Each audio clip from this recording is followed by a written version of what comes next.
Singaporeans love to fly, but we rarely stop to think about how unnatural flying is. We hover over 30,000 feet above the ground, protected only by metal that is 6 inches thick. Our lives, largely out of our hands. 561 passengers were killed by plane crashes last year. That makes 2018 the deadliest in 4 years. Whatever happened to the safest way to travel? In this episode, I find out if we should be so blasé about flying. Are consumers really just looking for the cheapest way to travel? 99.9% of the time, yes. And if there is anything we can do to make plane crashes more survivable. Oh my god. When you're closer to the ground, the chances of accident are higher. All I'm thinking is, when will this plane blow? This is our world today. Complicated ideas, news saturation, information overload. We'll delve into the issues, break down the stories to see what matters and why it matters.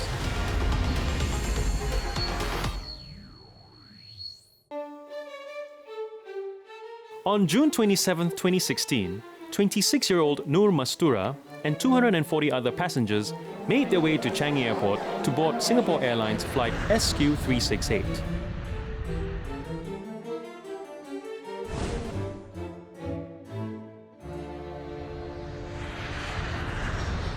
They were traveling on a Boeing 777, one of the safest airplanes in history. So probably 2.5 hours into the flight, we just had this really strong scent of petrol, like very, very strong. About 10-15 minutes later, that's when the captain came over the PA. He started telling passengers, okay, we're losing fuel, so we may have to do a turnaround, but nothing to worry, we're built to handle this, everything will be fine. So after you landed, what were the first signs that told you something was wrong? I saw this orange light. Within seconds after landing at Changi Airport, the right wing was on fire. Noor was one of the cabin crew members closest to the blaze. People closest to the window started getting up, so they were leaping up from their seats, they were climbing over other passengers. Climbing over, wow. So they were starting to panic. They were starting to panic. So one of the gentlemen actually came forward and he was, yelling at me, open your door, open your door. I think the captain had to make that call, because ultimately he makes the call. And he just said, no matter what you do, do not open the doors. So he was in communication with the fire crew on the ground because it was a fuel fire. The tarmac, bottom of the plane, there was fire. Coated with fuel already.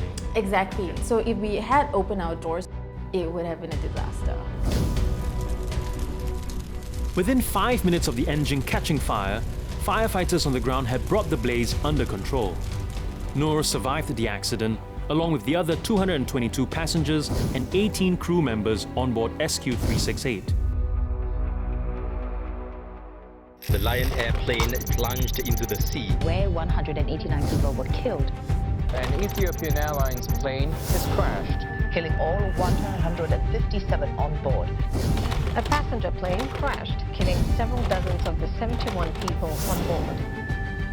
A Russian passenger plane has crashed. There are no survivors. In the dramatic emotions of airplane crashes, you might have missed this out. Surviving an airplane accident may not be as rare as you think. According to the European Transport Safety Council, 90% of commercial transport airplane accidents are categorized as survivable. So Noor's story of survival, while not as dramatic, is not unique. So what makes that 10% of airplane accidents fatal? Last year, Boeing conducted a safety review of all commercial plane accidents that occurred between 2008 and 2017.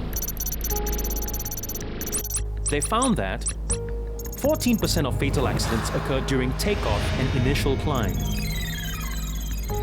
That's when planes run into the danger of veering off the runway or colliding with things like flocks of birds. Cruising accounts for 11% of fatal accidents, largely due to planes losing control. But the deadliest part of any flight is during final approach and landing. It's where 49% of fatal accidents happen due to hard landings or missing the runway. What makes the tail end of the flight so much deadlier? To find out, my producers are throwing me into the cockpit of a flight simulator. My instructor is Captain Lim Koi Hing. A retired Malaysian pilot, Captain Lim has logged over 25,000 flying hours. That's 20 trips to the moon and back.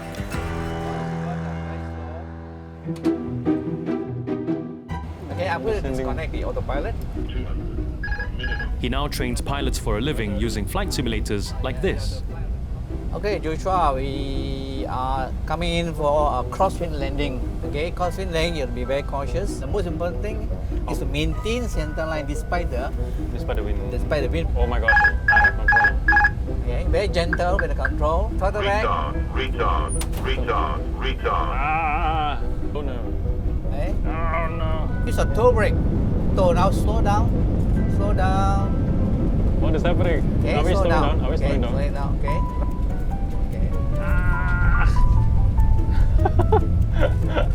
We're reaching the end of the runway. Okay. I want to bring the aircraft to a complete stop. Complete stop. Okay. Yeah, we're on the center line. All right. Okay, your passengers are clapping.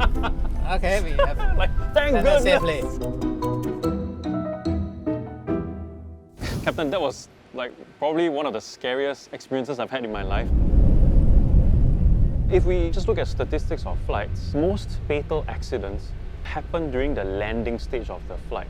May I know what is it about landing that is more dangerous than the other phases of the flight? When you're about to land, firstly, there's a lot of maneuvering involved. So the closer you're to the ground, your reaction time will be reduced, especially when you're landing. And of course, with strong wind, it makes it more difficult. Why don't we let the autopilot take over the landing? Not all airfields are equipped with auto landing system. Only certain airfields. Then why don't we make all airports certified as well to have this auto pilot landing? It is very, very expensive to ensure that the airfield is complying to the, we call it a low visibility landing certification. Usually, airport with these auto landing facilities are usually in the European countries where there are a lot of fog, winter. Singapore has that auto landing facility, Hong Kong, Japan. For example, maybe you go to places like Bali, they do not have that facility. Pilots have so much control over the safe passage of a flight. The thing is, I can't exactly cherry pick who flies my planes. The next best thing, we choose the airlines that hire them.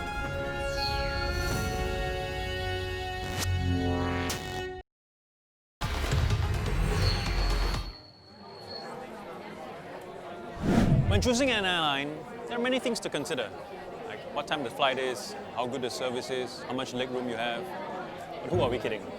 There is one thing we care about more than the rest. The price. Consider it's about the price. The price, number one. Number one. Of course, price. Price. The time of flight. Like for longer flight, I'll definitely take the price into consideration. Price. Price. That's quite unanimous over there.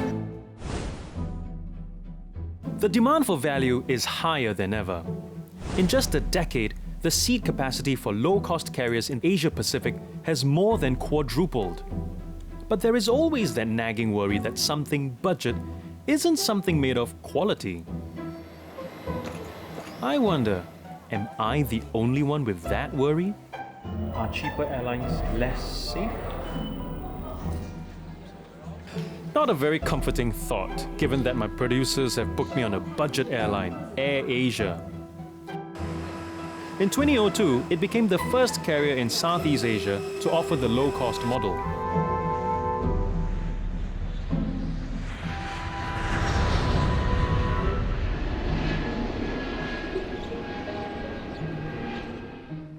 I've come to Red Q, AirAsia's headquarters in Kuala Lumpur, to meet Captain Ling Leong Tien, their group head of safety.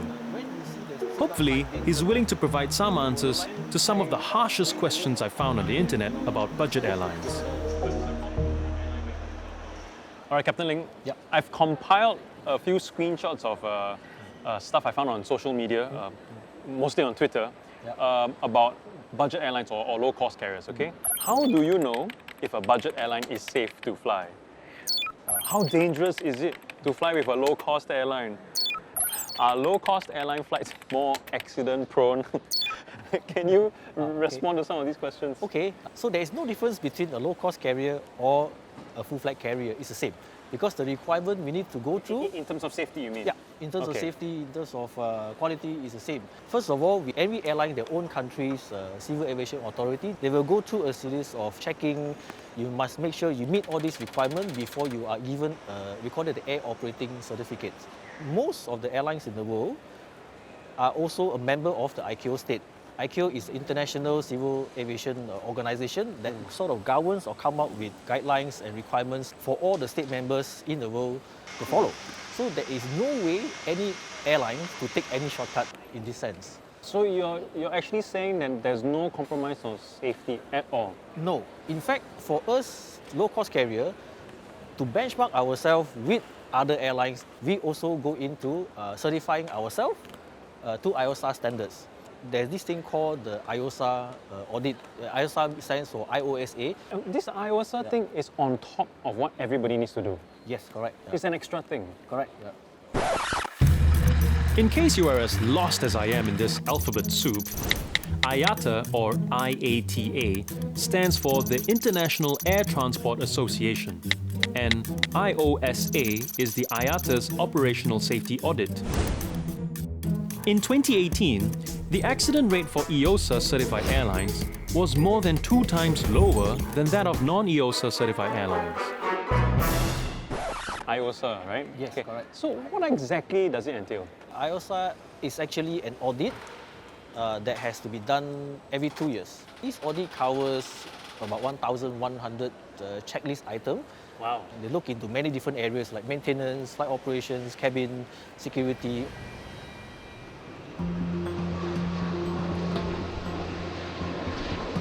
But AirAsia is hardly in an exclusive club. A third of the world's 1,300 or so commercial airlines are EOSA certified. Does that mean that all 436 airlines and counting are safe?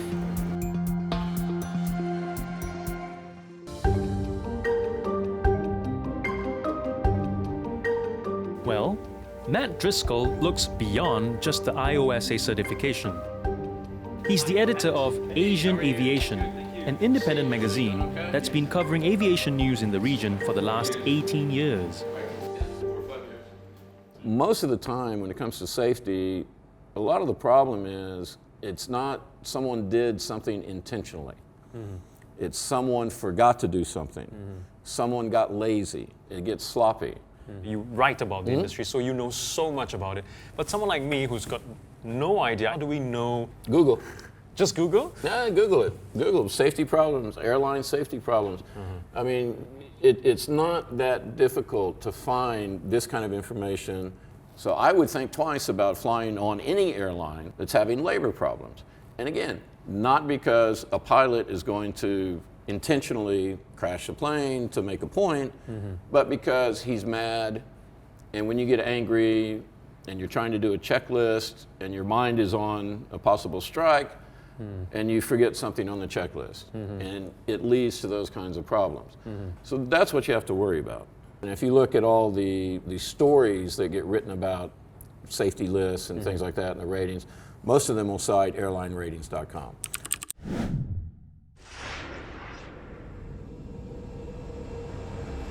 So it's a very good list. It's a reputable list. I look at it. So that's how you pick. You look at airlineratings.com, you see the reputable airlines, and those are the ones that you're going to go with. And they do a very good job, man, because one of the main things that they do is they look at the safety ratings of airlines. And these are based on different criteria. It's based on whether or not they have the rating from IATA, the International Air Transport Association. They look at whether or not they've had an accident in the last 10 years that caused fatalities. They look at the kind of fleet that they have. Is it an old fleet? Is it a new fleet?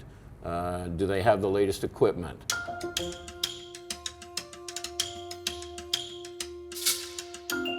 I've learnt a lot about what to look for when I'm choosing my airline.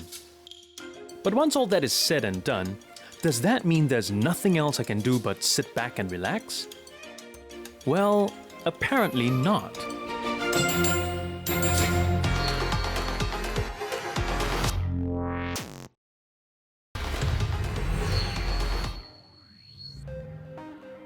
"2018 was a terrible year for the whole aviation industry. From 59 deaths in 2017, fatalities rose more than 9 times to 561 deaths in 2018. That makes 2018 the deadliest in 4 years. Whatever happened to the safest way to travel? I've decided to head to the International Air Transport Association for answers. Formed in 1945, IATA is a global trade association for 82% of the world's airlines. Blair Cowles is their Regional Director for Safety and Flight Operations in Asia Pacific. His attention to safety can be traced 25 years back, where he worked for 6 years with the New Zealand Police. So Blair, correct me if I'm wrong, but aviation accidents that happened in 2018 surged compared to the number in 2017. Do I have to worry? I think since 2009, we've gone from 2.5 billion journeys a year to well over 4 billion journeys a year. And yet in absolute terms, the number of accidents, the number of fatalities has continued to decrease. So if you hopped on a plane right now, you would have to fly every day for the next 241 years before you were on a flight that was involved in an accident that had 1 fatality or more. All right, so I'm just thinking about what a passenger can do to increase his chances of survival in an accident. So I'll be careful with which airlines I choose. What else? It's actually really simple, and it's all in front of you in your seat. Essentially, watch the safety video and listen to what the crew are telling you. Read the safety card. You can do other things. I always leave my shoes on for takeoff and landing, and that's, I think, generally sound advice unless you're wearing high heels. All right, thank you. And I'll remember not to wear my high heels next time. That's always good advice.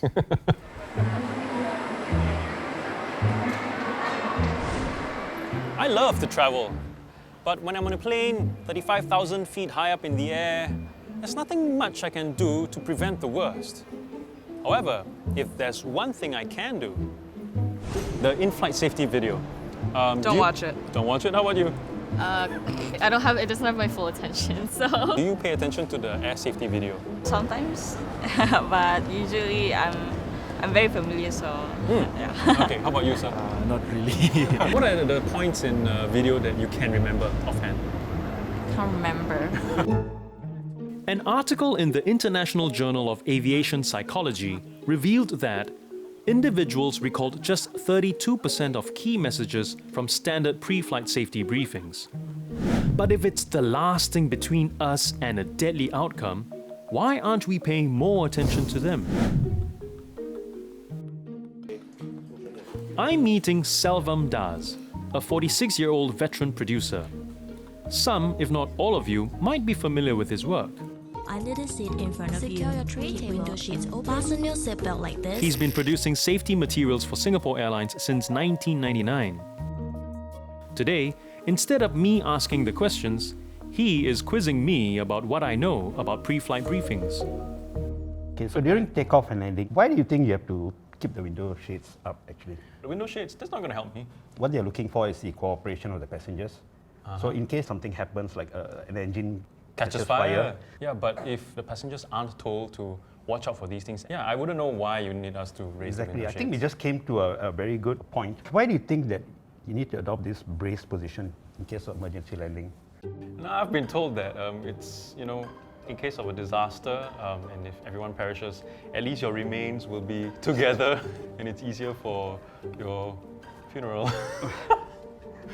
Well, just to be clear, that's not the case actually. Really? Yeah. Okay. What happens here is, in case of a very hard landing, right? Your neck, right, is, it might whiplash, create a whiplash effect. Prevent whiplash. Correct. Watching this safety video really increases your chances of survival in case of an emergency. Yeah, I'm sure. But the thing is, it's quite dry, I must say. I mean, it's not very engaging. Well, since you're here, why don't we try making our own safety video? An engaging one. Exactly. Humor definitely works, but like I said, what's the takeaway? Is it the humor or the message? We can actually marry humor with why we are doing these steps. So if we use humor to show the consequence of not following the safety procedures, I think it will work. One of the benchmarks for an airline to attain its safety certificate is to be able to fully evacuate their planes in 90 seconds or less. So a well-produced safety video with high recall factor could make that difference. You want to walk in? You want to sit down? Okay. Action.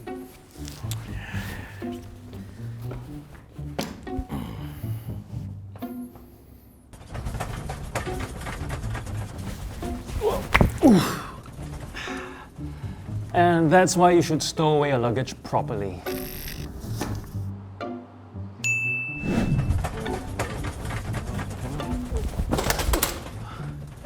And that's why you should wear a seatbelt.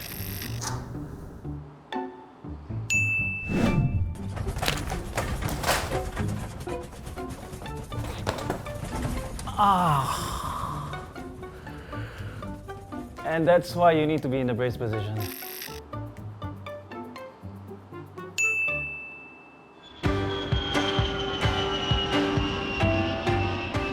We worry if air travel is getting more dangerous. Well, the demand for air travel is growing fast, and it could double in the next 20 years. But I found out that flying is still relatively safe.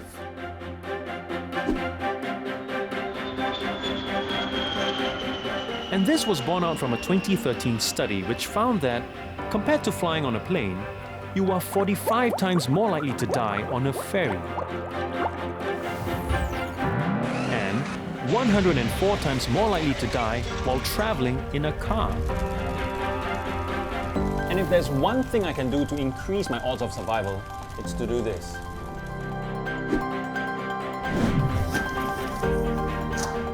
And that's why it matters.